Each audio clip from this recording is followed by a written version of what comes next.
So then that helps people identify these points in the past. They then just own it. What's the other step in the process in order for them to own it? Yes. So like once we've done all the clearing, right? So we use NLP and hypnosis to do all the clearing, the healing, to get their vibrations up so that they are now, feeling good about themselves. They don't have all those limitations.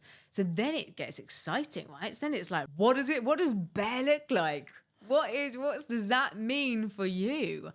And that's where we start to have an exploration into that essence. I talk about it as an essence of you because ultimately that's what it is. I say, like, if you were a perfume, like, what would you smell like? And like, can we get you to like spray that all over your body? Very sweaty. So that when you're walking down the street, people go, have you ever been, oh, what perfume are you wearing? That smells amazing. And you just know that it's just you. That's just me. That's where we want to get you to. And so that when you go up on that stage, you are so just authentically, beautifully yourself that people are like, wow, different to me or so like me. I can resonate. But in each sense, you can really appreciate that speaker for who they are and that they're just being their true, authentic self. And we really can sense it, can't we? Like, when someone's having you on or they don't truly believe in what they're saying. Where actually if somebody genuinely like, I love this. And like we vibrate differently, not just about how do you express yourself authentically, but what is that authenticity? So we get to know that golden thread, that thing for somebody through their narrative that is uniquely them, that makes them different, that makes them stand out. And the process of that is finding out like, what's that thing that really fills your cup, that makes your heart sing, that has that fire in your belly when you talk about it.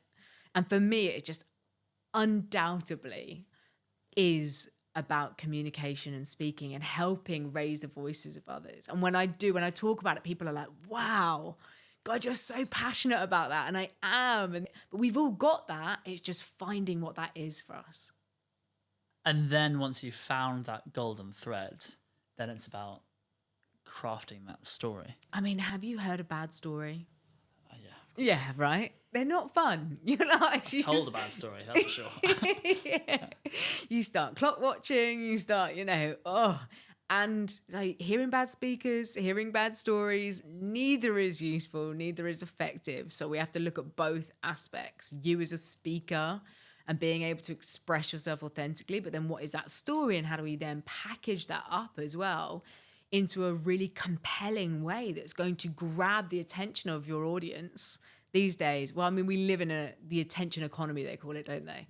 So how do we really win the attention of our audience? And then how do we maintain it as well? Do you know how long it takes for somebody to decide whether they're going to listen to you or not?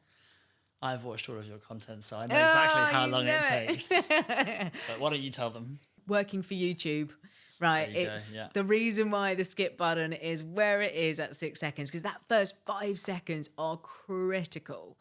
That's how long it takes somebody to decide, am I going to go and write an email or look at my phone or make a cup of tea, or am I going to listen to you and your story? So that's it. How do we grab their attention? How do we sustain that?